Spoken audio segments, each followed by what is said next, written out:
Hello everyone, स्वागत है आपका आपके यूट्यूब चैनल एम रेलवे में। तो आज हमारे एमसीक्यू की क्लास नंबर 8 है। ठीक है, स्टार्ट करते हैं क्लास। अच्छा, क्लास स्टार्ट करने से पहले मैं आपको बता दूं, आपने अगर food safety and standard authority of India role function and initiative और जनरल अंडरस्टैंडिंग की बुक मेरी परचेज कर रखी है। अगर आपको किसी तरह की प्रॉब्लम आती है, ठीक है, तो देखो, अगर आपको कैसे है, जैसे ही आप इसका पेमेंट कर देते हो, पेमेंट करने के बाद आपको 10 मिनट रुकना होता है, क्योंकि ये 137 MB की जो है इसका साइज़ है इस फाइल का, तो आपको रुकना पड़ेगा। और अगर 10 मिनट के बाद भी, ठीक है, अगर 10 मिनट के बाद भी जो है आप नहीं इसको डाउनलोड कर पाते हैं आपके मोबाइल फ़ोन में वगैरह जिस भी डिवाइस से आपने परचेज किया है, तो प्लीज़ मुझे ईमेल कीजिए एम रेलवे, ये कलर चेंज कर लेते हैं, मुझे आप ईमेल कीजिए amrailway100@gmail.com पे। ठीक है, इसके बाद अगर सपोज पेमेंट का किसी तरह का प्रॉब्लम आता है तो आपको मैं एक ईमेल दूंगी इंस्टामोजो सपोर्ट टीम का, वहाँ पे आपको मेल करना है। अनटिल एंड अनलेस आपको उनके पास ईमेल नहीं भेजना है। सेकेंडली, फ़ोन पे से थोड़े दिन के लिए प्लीज़ आप जो है पेमेंट ना कीजिए, क्योंकि क्या हो रहा है, मेरे खुद के साथ ऐसा हुआ है कि मैंने क्या किया कि 13K का जो है पेमेंट किया था फ़ोन पे से ज्वेलरी शॉप पर, और वो फ़ोन पे से उनके पास जाने के बजाय किसी और के पास चला गया था। तो वो पैसे मुझे वापस तो आए 7 दिन के बाद, 7 वर्किंग डेज में वो पैसे वापस आ जाते हैं, लेकिन इनकन्वीनियंस जो होता है ना, वो अजीब लेवल का होता है। और मैं नहीं चाहती कि आप लोगों के साथ उस तरह का कुछ हो। और बहुत सारे केसेस 2 दिन में बहुत सारे ऐसे केसेस आए हैं कि आप लोगों का पेमेंट हो चुका है, बट मेरे पास वो नहीं आया है, ना इंस्टामोजो के पास आया, पता नहीं वो कहाँ जा रहा है, सर्वर बहुत ही गड़बड़ा गया है फ़ोनपे का। तो don't use PhonePe, like for 1 week at least कोई अदर प्लेटफॉर्म यूज़ कर लीजिए जिससे आप पेमेंट कर पाओगे। ठीक है, भारत पे जो आपका भीम पे है, भीम जो है उससे आप कर सकते हो। भीम एक्चुअली बहुत ही ज़्यादा सिक्योर है। मुझे ऐसा लगता है कि फ़ोनपे वगैरह यूज़ करने से अच्छा है कि हम लोग ना भीम पे ही रिलाई करें, जितना ज़्यादा हो सकता है उतना ज़्यादा। ठीक है, तो मात्र 299 रुपीज़ में बुक है, परचेस कर लेना है। इसको अच्छे से पढ़ना है, वन बाय वन इसके सारे चैप्टर आपको ख़त्म करने हैं, और इन सब पोस्ट के लिए है। ठीक है, तो सारा कुछ पढ़ना है आप लोगों को, पूरा पूरा पूरा जो बुक है वो ख़त्म करना है। ऐसे नहीं सोचना है कि CFSO के लिए कुछ अलग पार्ट होगा या फिर TO के लिए अलग पार्ट है, असिस्टेंट के लिए नहीं, ये पूरा पार्ट ही सबके लिए है, सबको पढ़ना है। सेकेंडली, यहाँ पे 3 करेक्शन है, एक फुल फॉर्म का करेक्शन है, एक रीजनल ऑफिसर्स का करेक्शन है, और एक आई थिंक स्पेलिंग का करेक्शन है। हाँ, स्पेलिंग का करेक्शन है। तो ये तीनों का भी जो करेक्शन PDF है, मैं सबको आज शाम में भेजने वाली हूँ। सबको अपने अपने ईमेल पे आ जाएगा जिन लोगों ने मेरा बुक परचेस कर रखा है। ओके, बहुतों की बातें, चलो स्टार्ट करते हैं आज की क्लास। क्लास नंबर 8 है आज। ठीक है, क्लास नंबर 8 है। सो या ये है क्वेश्चंस। तो फर्स्ट क्वेश्चन क्या कहता है कि what is the best time to expose your body. ठीक है, expose your body to the sun rays for producing vitamin D.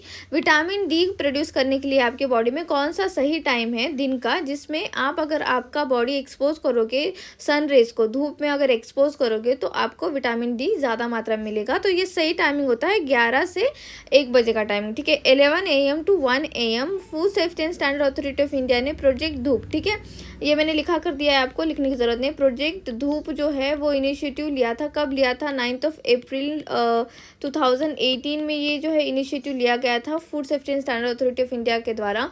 और इसमें कहा गया था कि आप जो है आपकी बॉडी, ठीक है, इसमें एक्चुअली मॉर्निंग असेंबली होती है हमारे स्कूल में, वो मॉर्निंग असेंबली का टाइमिंग चेंज करने के लिए कहा था, टाइमिंग शिफ्ट करने के लिए कहा था, और टाइमिंग दिया गया था 11 AM to 1 PM। ठीक है, तो ये टाइमिंग में आप आपकी मॉर्निंग असेंबली अगर शिफ्ट करोगे तो बच्चों को जो है प्रोजेक्ट धूप के अंतर्गत विटामिन डी, ठीक है, विटामिन डी की जो है प्रचुर मात्रा मिलेगी। ठीक है, इससे देखो, विटामिन डी की प्रचुर मात्रा मिलेगी, आपके बोन्स वगैरह सही रहेंगे। इसीलिए food safety and standard authority of India फसाई के द्वारा प्रोजेक्ट धूप जो है इनिशिएटिव लिया गया था। तो ये क्वेश्चन बन सकता है, बिकॉज देखो इंटरलिंक करके क्वेश्चन बनते हैं। 2018 का पॉइंट है, इसका मतलब ये नहीं कि हमको ये पढ़ना नहीं है, इसीलिए मैंने आपको लिखा कर भी दिया है। मिसलेनियस पॉइंट जो है, स्पेशली मिसलेनियस पॉइंट जो है ना मेरे बुक में, वो आपको पढ़ने ही है। ओके, तो दिल्ली ऐसा पहला आप कहोगे कि शहर था, सिटी थी, जिसने प्रोजेक्ट धूप को इम्प्लीमेंट किया और मॉर्निंग असेंबली का टाइम 11 से 1 बजे तक का कर दिया।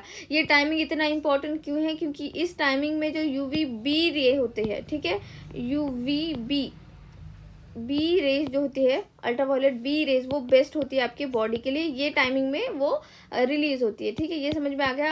अगर आप बहुत ज़्यादा मात्रा में सनस्क्रीन लगा रहे हो या फिर बहुत ही ज़्यादा आपकी बॉडी कवर है या फिर एसी के ही रूम में बैठते हो आप दिन भर, काम ऐसा है आपका, तो आपको विटामिन डी की बहुत ज़्यादा कमी हो सकती है। विटामिन डी की कमी होने से क्या क्या प्रॉब्लम हो सकती है, देखो सबसे पहले तो देखो आपको विटामिन डी की कमी से आपके बोन्स में प्रॉब्लम हो सकती है। सेकेंडली आपके हेयर फॉल हो सकता है, बहुत सारी प्रॉब्लम्स है। और दिल्ली में स्पेशली ये प्रॉब्लम बहुत ज़्यादा है, वहाँ पे अडल्ट भी विटामिन डी के डिफिशियंसी से जूझ रहे हैं और छोटे बच्चे भी जूझ रहे हैं। इसीलिए फसाई ने प्रोजेक्ट धूप जो है वो 2018 में रिलीज़ किया था।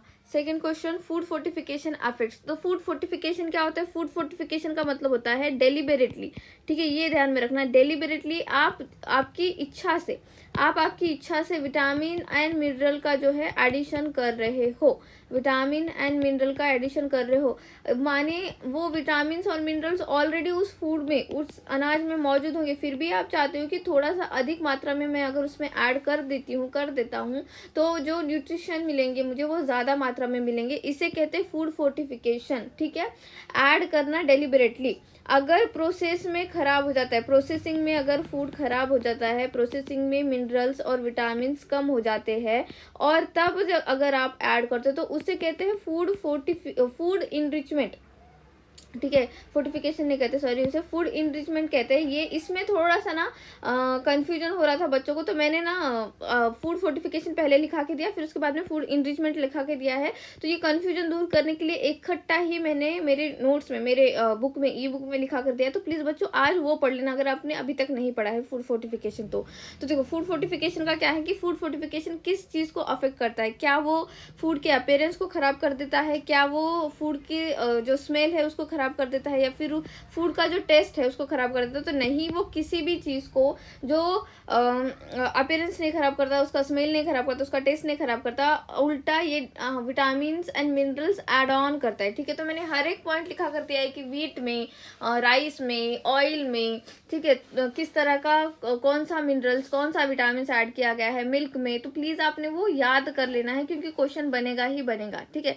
सेकेंड क्वेश्चन क्या कहता है? F+ logo stand for. तो दो F+ लोगो जो है ये स्टैंड करता है फूड फोर्टिफिकेशन के बारे में, ठीक है, फूड फोर्टिफिकेशन के बारे में। अब फूड फोर्टिफिकेशन का लोगो तो ये है, लेकिन इसके नीचे जो टैगलाइन आती है, क्या इस टैगलाइन कंपलसरी होना ज़रूरी है? किसी भी फूड फोर्टिफाइड, जो भी फोर्टिफाइड फूड है उसके लेबल के ऊपर टैगलाइन आना ज़रूरी है? तो नहीं, टैगलाइन जो है वो वॉलंटियर है, लेकिन हाँ कंपलसरी कर दिया गया है फूड फोर्टिफिकेशन लोगो। अगर फूड फोर्टिफिकेशन लोगो नहीं होता है फोर्टिफाइड फूड में, ठीक है, फोर्टिफाइड फूड के लेबल के ऊपर फूड फोर्टिफिकेशन का लोगो नहीं होता है तो वो फूड जो है उसे फोर्टिफाइड नहीं कहा जाएगा। लोगो कंपलसरी है लेकिन उसकी टैगलाइन कंपलसरी नहीं है, ये भी क्वेश्चन बन सकता है, तो प्लीज़ ध्यान में रखना। नेक्स्ट क्वेश्चन क्या कहता है? What is known as sunshine vitamin. अभी जस्ट हमने विटामिन डी के बारे में यहाँ पे पढ़ लिया, ठीक है, विटामिन डी के बारे में पढ़ लिया, तो इसी को सनशाइन विटामिन कहते हैं। विटामिन डी को सनशाइन विटामिन कहते हैं। विटामिन ई को ब्यूटी विटामिन कहते हैं। क्या कहते हैं इसको? ब्यूटी विटामिन कहते हैं, ठीक है, ब्यूटी विटामिन कहते हैं। ये ध्यान में रखना है आप लोगों को, ठीक है।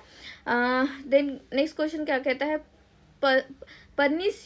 पर्नीशियस एनीमिया, ठीक है, पर्नीशियस जो एनीमिया है ये किस वजह से, किसकी डिफिशियंसी से होता है, मतलब किस चीज़ की कमी से या फिर किस विटामिन की कमी से, किस मिनरल की कमी से होता है? तो देखो मैंने ना एनीमिया मुक्त भारत करके लिखा कर दिया है आपको मिसलेनियस पॉइंट्स में, तो वो आपको अच्छे से पढ़ना है क्योंकि उससे क्वेश्चन बनेगा इस साल।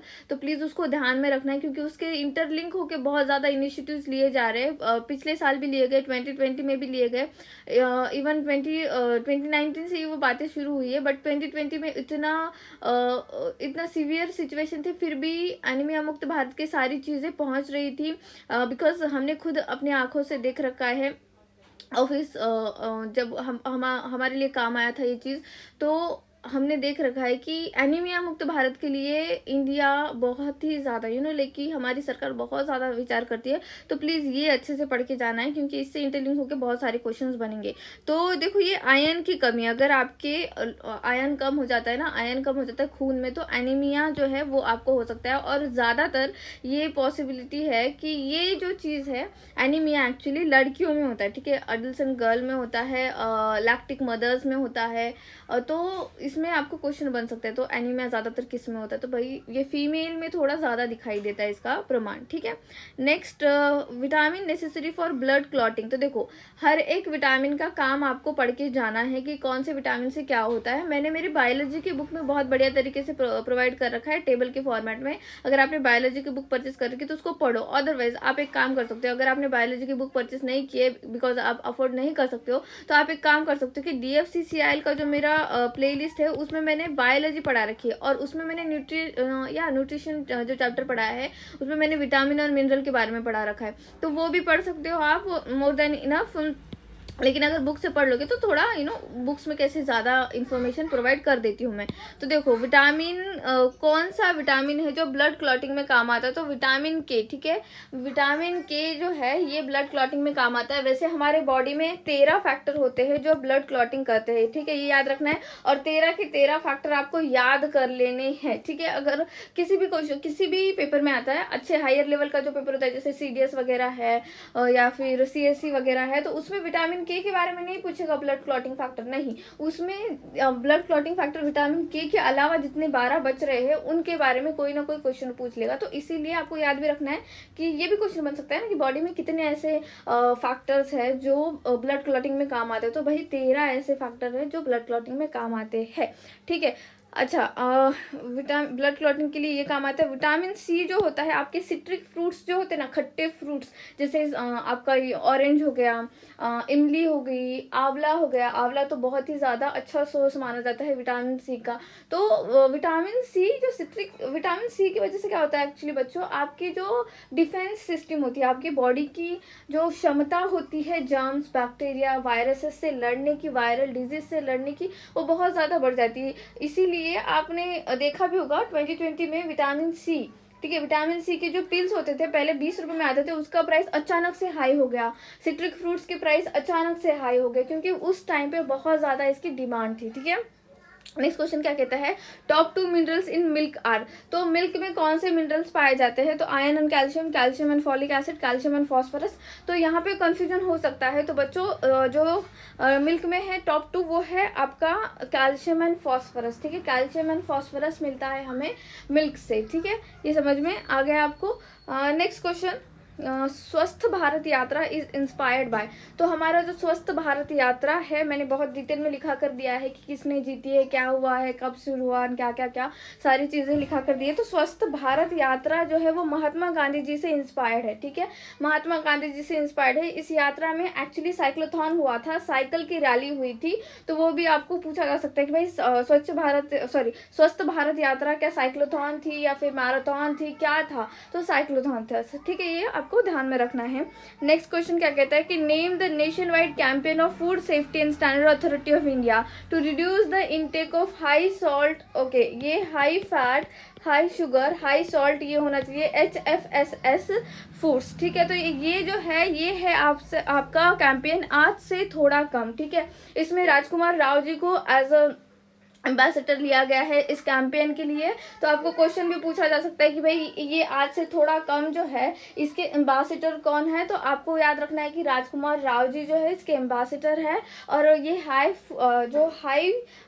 Fat, high sugar and high salt जो भी फूड होते हैं उसको थोड़ा थोड़ा कम करते जाना है। आप लोगों को मैंने बहुत अच्छे तरीके से इलस्ट्रेट किया है, इमेजेस प्रोवाइड किए हैं, तो आप लोगों को एज सच कोई दिक्कत नहीं होगी ये चीज़ पढ़ने में। नेक्स्ट क्वेश्चन क्या कहता है, व्हाट इज FFRC। तो FFRC क्या है, ये है फूड फोर्टिफिकेशन रिसोर्स सेंटर। ये फूड फोर्टिफिकेशन रिसोर्स सेंटर आपको प्रोवाइड करते हैं इंफॉर्मेशन अबाउट फोर्टिफिकेशन। ये प्रोवाइड करते हैं किस तरह से जो है टेक्निक्स यूज करनी है कि आपको राइस को, ऑयल को, मिल्क को, सॉल्ट को किस तरह से आपको फोर्टिफाइड करना है, ठीक है। तो इतने क्वेश्चन थे। Thank you so much for watching. Please subscribe my channel.